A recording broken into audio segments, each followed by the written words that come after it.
howdy, it's Uncle Paul, and this week I have really enjoyed cooking up some delicious and healthy food and telling stories.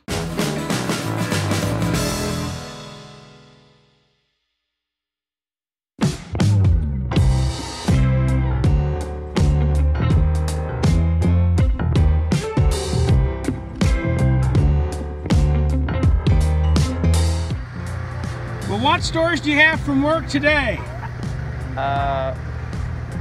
Two little kids tried to grab me. Grab you? Grab me. I guess you explained to them that that was inappropriate? Yes. Were they little boys or little girls? Boys. Okay. All right, go have some supper. Well, that was my oldest nephew, Matt. He's working with kids this summer, so he's always got some interesting stories to tell. And speaking of stories, I want to tell you a couple of stories from my short stint on the Appalachian Trail from last year.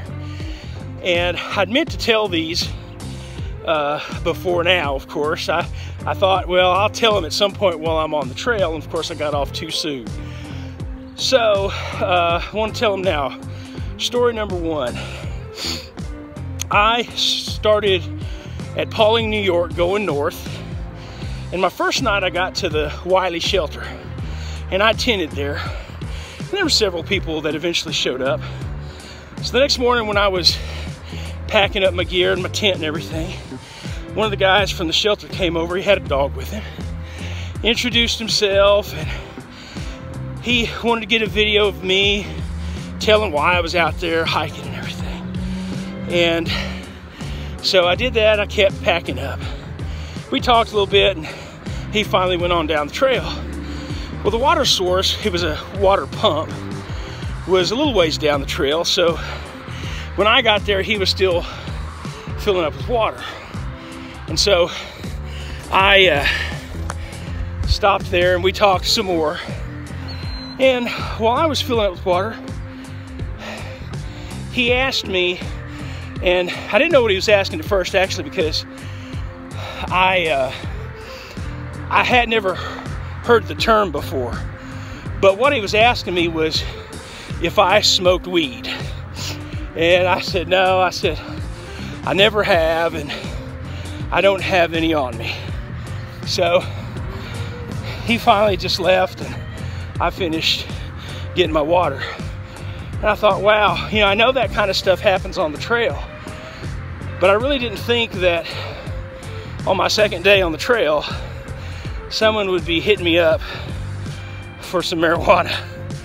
And then I started hiking, had my water, and I don't know how long. It wasn't real long.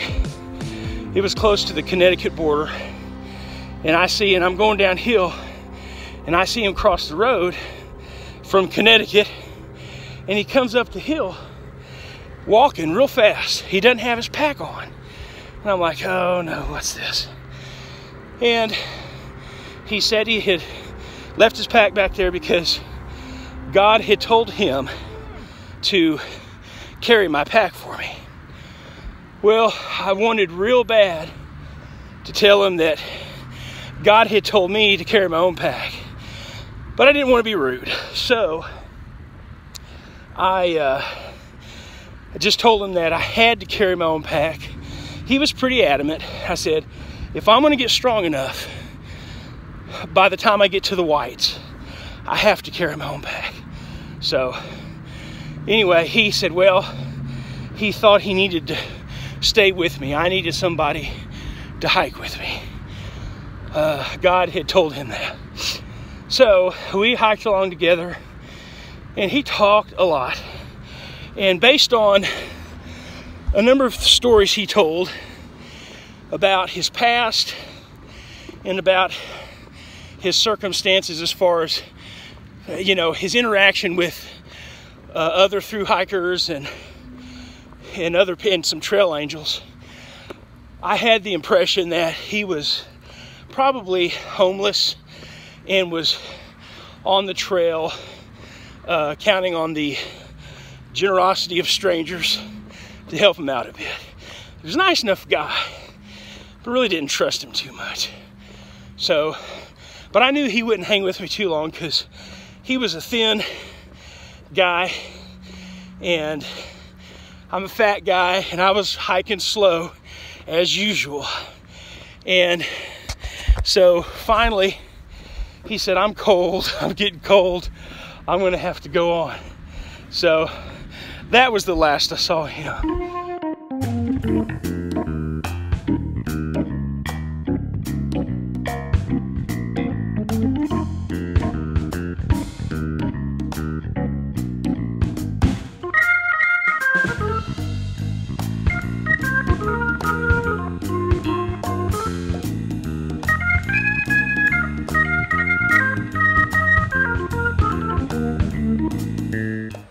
Okay, story number 2.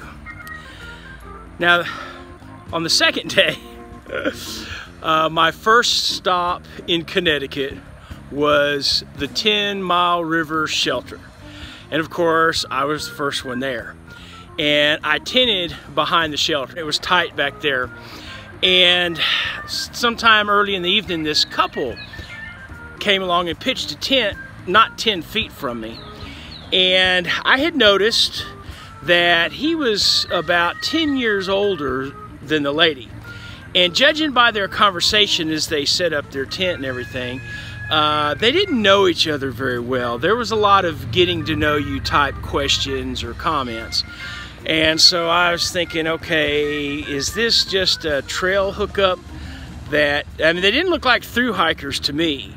So I'm thinking, okay, they just came out here to meet on the trail and all that. I don't know. But sure enough, what I was worried about happened. I heard amorous noises coming from that tent all night long. I did manage to get some sleep, but every time I woke up, and sometimes, you know, I was awakened by amorous noises. And so I got up as usual earlier than everybody else, got things packed up and hit the trail.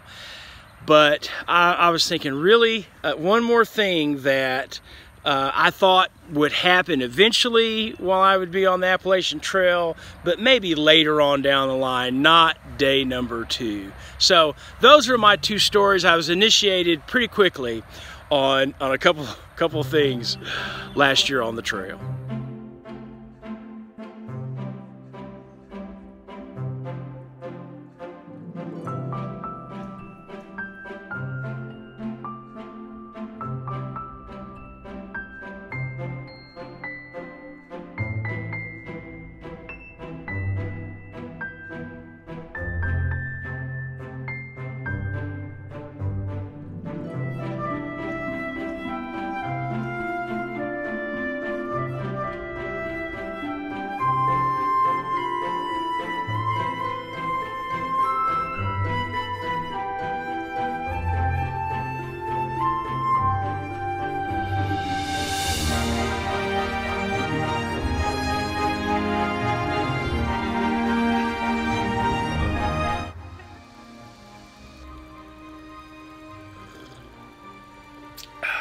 Good Sunday morning. I hope everyone out there is having a happy and safe Memorial Day weekend. I tell you, I'm extremely thankful for those who sacrificed their lives so that I can enjoy the freedoms that this country offers.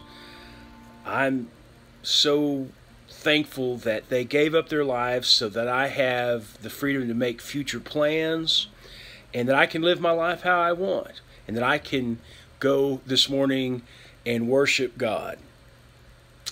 Speaking of that, today I am making a big turkey for the family, and so I've got to get in that kitchen and get it prepared to put in the oven before we go to church this morning. So guys, thanks so much for watching. Please like, comment, and subscribe, and share this video, and I will see you next week.